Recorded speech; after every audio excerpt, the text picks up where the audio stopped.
What Toku fans? I am back with one last video for tonight. We're on episode 32 of Ohsama Sentai King-Ohger, the episode we've been hyped for since announced last month. Since announced a couple weeks back, along with the time skip. And that is the crossover with Zuden Sentai King-Ohger for the 10th anniversary. And it does very well tying the two shows together. And it actually has a they actually are connected. And I like that. Having this crossover actually built out more of the world King-Ohger's lore. It's really clever, and it makes interesting sense. I really love this episode, not just for the story, but for the characters too. Now, I'll talk about the characters as we get to them. The characters just didn't do that much this episode, which they gave an excuse why. There's still one thing I'm not sure about. There might be a reason for it, but I'm not sure. I'll get to that in a little bit. So let's get into the episode. So, episode kicks off with Jeremy narrating. Once the narration's done, we actually cut to all separated. Kaguragi's on his own, while Jeremy's with Himeno and Rita. Well, Gil and Yama are somewhere across... somewhere. They're in Japan. And there's one actor that strangely looks familiar to me. I think it might be the same actor. I think it ought to look up. Be a fun connection too. So, yeah. Mostly focus on Gil and Yam for the first start of the episode. This is a 2-episode crossover, by the way, which I'm grateful for what it does. And I made sure I should have rewatched King-Ohger just to prepare for this episode, because I do remember watching all episodes. But given a rewatch for this episode would have been better, but looks like I didn't really need to watch the crossover with King-Ohger, because it doesn't mention anything about that specific point of the story. So I like that. And also great when we new audiences to get introduced to these characters. I want to comment on their looks too, see how much they changed. So the episode, Gil tries to ask some high school girls where they are, but they're seen in the days. Now they look strangely like they wear the same uniform Soji wore back in King-Ohger since he was a high school student, the youngest of the group. And 10 years have passed, he's now an adult. It would be nice if Yuko could appear, helping out. Again, since the actress played Deca Yellow as well.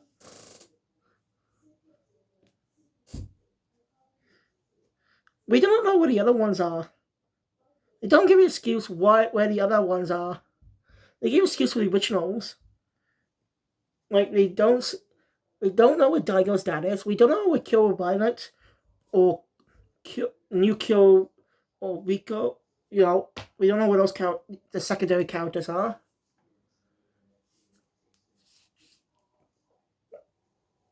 Anyway. As we cut to see a big base somewhere in Japan. Like, very big.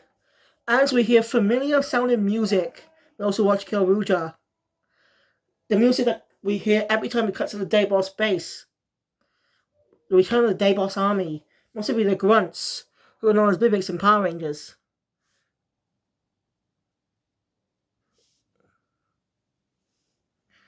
So Gil and Yama end up fighting them, and actually get help from Soji, aka Kyo Green. Soji's definitely grown up a lot. Soji hasn't really changed much in his look. In a different outfit, he looks exactly the same as he did 10 years ago.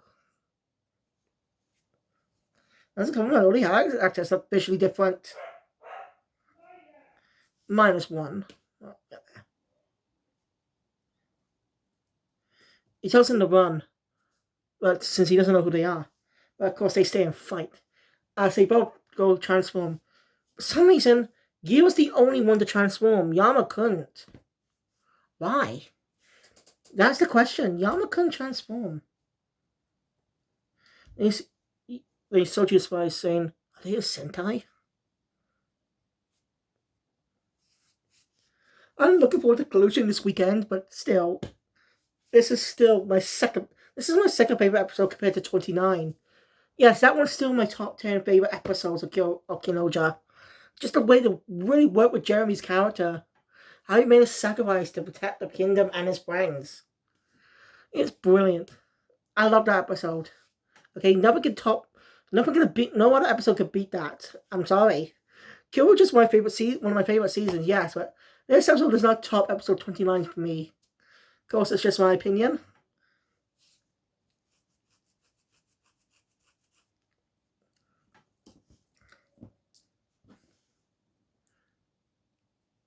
So yeah, a giant ape.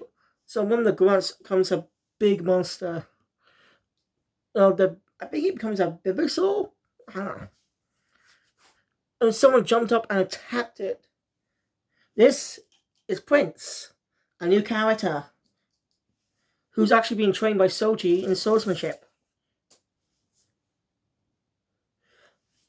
Now, as you know, this is the new Kyo Red.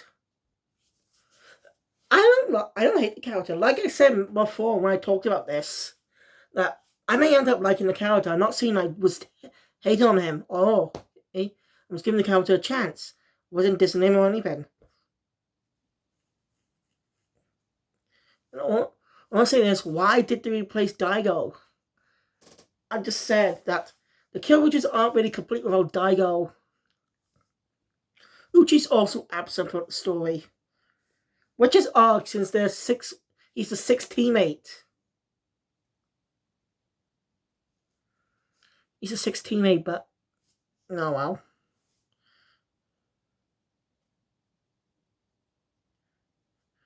The implications of this episode does. It's possible we may actually see them in a future episode.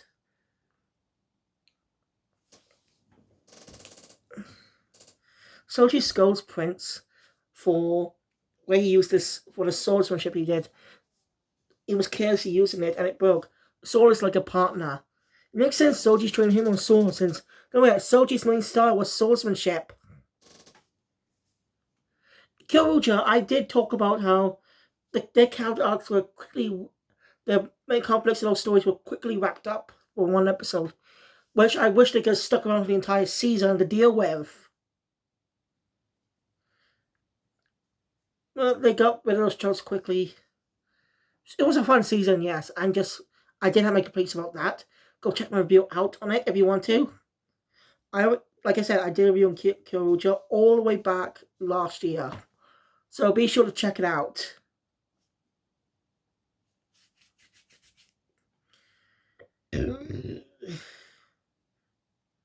A shame King-Ohger didn't have any endings. Because I would love to see a collaboration and see the classic dance that Kyo just did at the end of every episode. I miss the end songs. Like, seriously. Why did they get rid of them? They were catchy.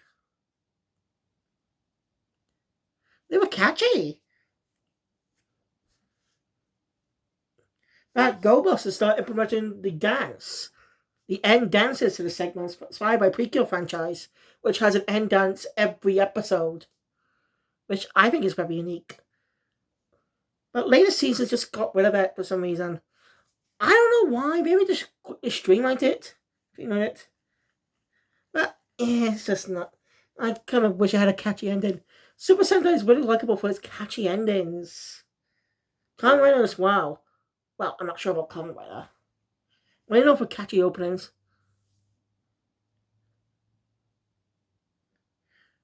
I kind of wish they actually had kind of wish they brought back the opening for the episode. You know, make the opening the ending.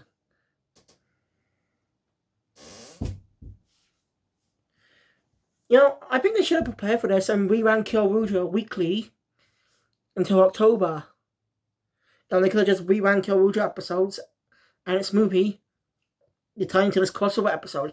They catch up new fans on the story that took place 10 years ago. I'm not gonna say Super Sentai do this. Like, yeah, it's Joseph that this could just being a random episode, nothing to do with the plot, but it actually really ties into the story. It really ties into King-Ohger, but when we find out at the end of the episode. Anyway, Sochi takes Yama and Gira with him. No Prince. Also with Lakyu, and Candelera, who didn't really play much of a role in the episode, sadly. They did play a bigger role in the 100 Years Later movie. Got more screen time as good guys. He also did that in King-Ohger Brave, or Dinosaur Brave, if you live in Korea. Yeah, it's a Korean sequel. It's a whole thing I do want to cover someday on the channel. Be covering the Japanese dub, though, because it's more easier. Zirin Sentai! King-Ohger! I just can't get the sing songs out of my head.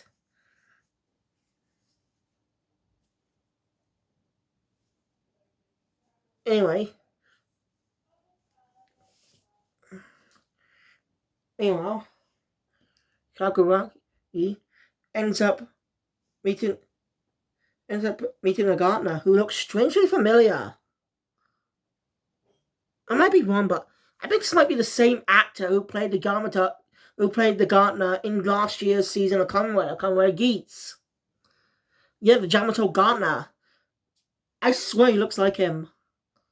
Which is a fun connection too, because who shows up a little bit later, makes it even more funny when you think about it. Oh yeah, someone forgot to mention, the actor that played Prince actually was in Super Sentai a few years prior, in 2019. Yeah, appeared in episode Kishi Sentai View Soldier as the child in one episode, during a school episode, I think it was. I didn't even know that until someone on Facebook pointed it out. So, it's pretty fascinating to look at. Since, don't forget, Real Soldier's costume was definitely inspired by King-Ohger. Red, blue, black, green, pink, gold.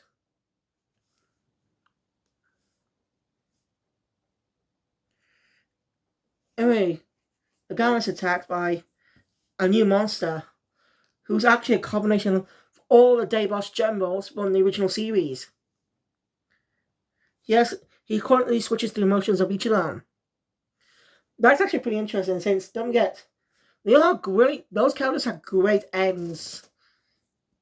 Dogold and Agilon both have great, both brilliant endings to their stories. Emotional ways.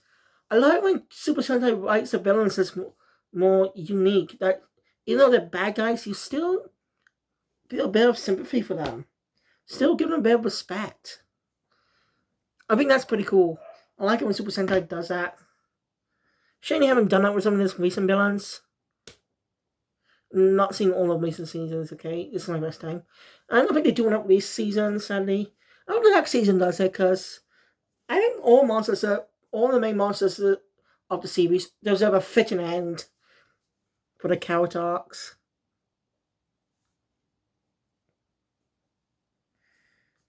Anyway, the bravery of the gardener is taken, and Kaguraki can't transform, just like Yama. Why is that? And he's saved by a familiar face. Nasan is back! Now, Nasan definitely has changed quite a little bit. Most simply, his hair shorter. And just in fact, his actor was actually in Kamen Rider last year in episode 1 and some later episodes of Geats. It's true. That's why I said a little bit earlier that the gardener looks strangely familiar, looks a bit like the Yamato gardener. And it's been since Nasan's actor was in the same show as him and interacted on screen in that season when he technically played a different character than the one he played episode 1. It's a whole thing, basically. Just watch Geats and you'll get what I mean. So it's actually pretty fun and interesting. I wasn't expecting that. And I know it's not the Yamato gardener. He's dead. No way, he's actually not dead. This could be actually interesting way to. This could be an interesting way to tie in Geese a little bit. You know, have a small cameo by Yamato. Well, again, I don't think it's supposed to be him. I think it's just supposed to be a random gardener. You know, that's just my guess. But still, it's quite interesting if it is the same actor.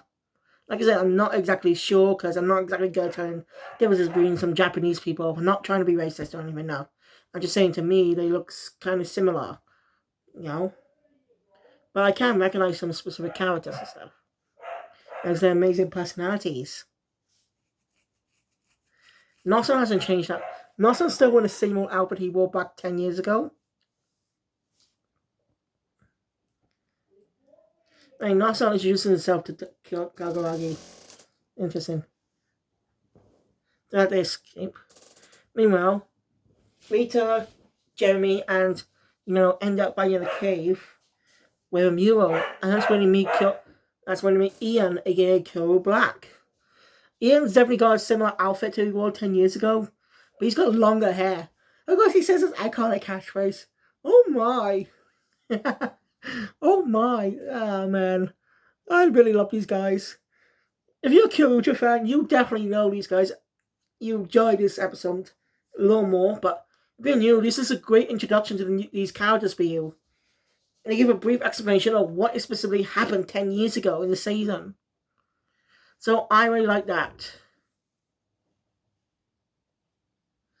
We'll see how this happens. We know Kyoto is definitely going to be part of the next anniversary season if they're going to have a gimmick that uses the powers of previous Sentai.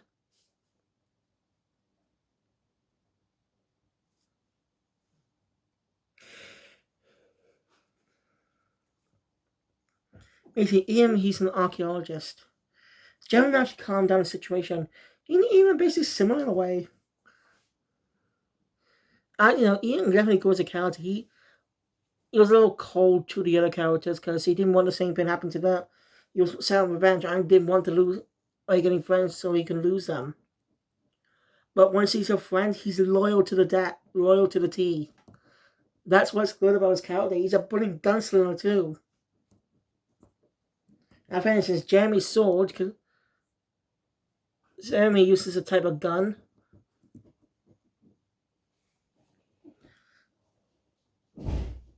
So yeah, they're taken to the. So cut back to Daigo. Sorry. Cut back to Giba, Yama, Soji, and Prince being taken to the resistance base. There's a lot of small comedic gags about the different worlds. So, but the other kid will just show up and get explanations. So the Kyorujas explains the events of 10 years ago. Now, if you're not seeing my review on Kyoruja, I'm going to briefly sum it up. 10 years ago, five heroes were chosen by the voters, both dinosaurs known as the Zenden Ryu, become the Zuden Sentai Kyoruja. Other heroes either died throughout history or survived and joined the new team. All 10 of them working together to finally defeat the Dead Boss army after epic battles. And actually, we show footage from that season twice, actually, different footages. Now it says a brief summary of the big battles. Now, you notice there's another character absent here. Amy. She's absent. Interesting choice there. She hasn't met the King-Ohgers. So anyway, basically, this has been happening for 2 years. So basically, 2 years ago, the Davos army was survived by the galactic insects. How interesting. And of course, Terra installed a bravery because of that the Kyorujas can't transform.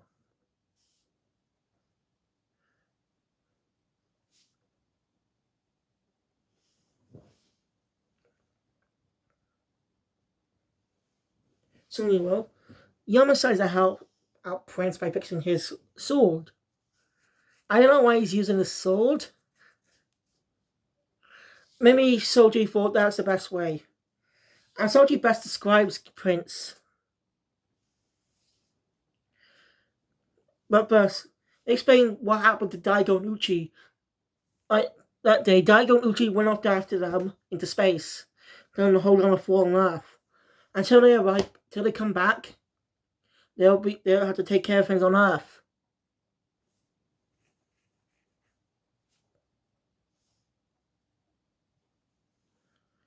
And I really realized something about the home planet of the King-Ohgers. I don't know why. I just realized this now. It's literally been the name of the planet since episode 1, and it's been the flipping intro all time. I'm such an idiot, guys. I literally only just realized this thanks to this episode.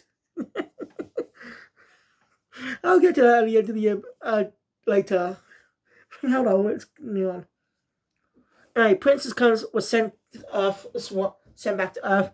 Basically, he's from an alternate future timeline in a way. Yeah, it's complicated. Basically, he's from an alternate future. Somehow. They don't say he's King's son. Okay, but from marketing, we know he's Prince King's son.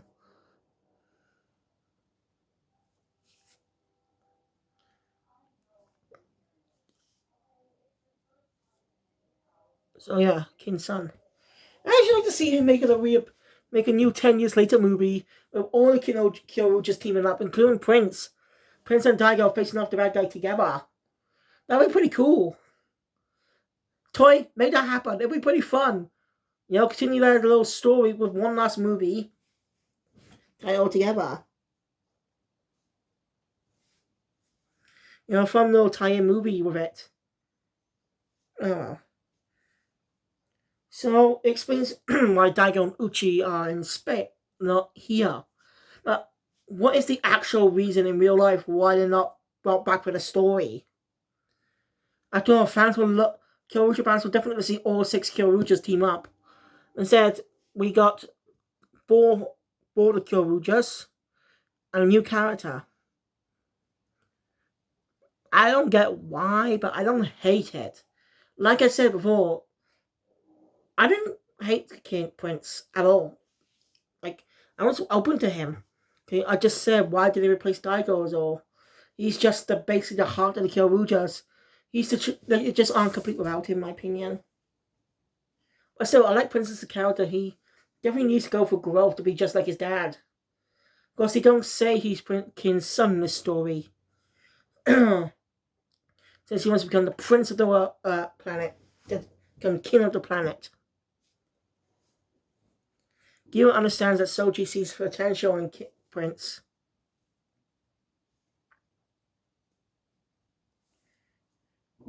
But still, it's another mystery. Why is Gil the only one able to transform? Since Soji mentioned that the Zengde and Ryu were captured and held prisoners somewhere. Zengde and Ryu. They're being held prisoners somewhere.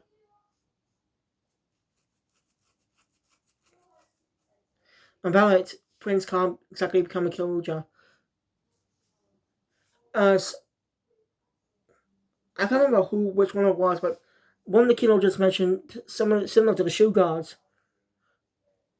Now I think about Kinoja definitely took a lot of inspiration from Kyoruja. They said they had this idea they actually were planning this from the start. So, is that the reason why the whole season was all about kings? The whole idea was basically an eventual crossover with Kyoruja. They actually tied these 2 shows together from the beginning. They had this whole planned out. I think. I'm not sure if they always wanted the crossover to happen. I don't know if they planned this out from the start. Like, at the very start when the show was being conceptualized. Anyway, the new Davos sponsor reports to his boss about the new allies of the Kyorujas, but he doesn't pay them no heed.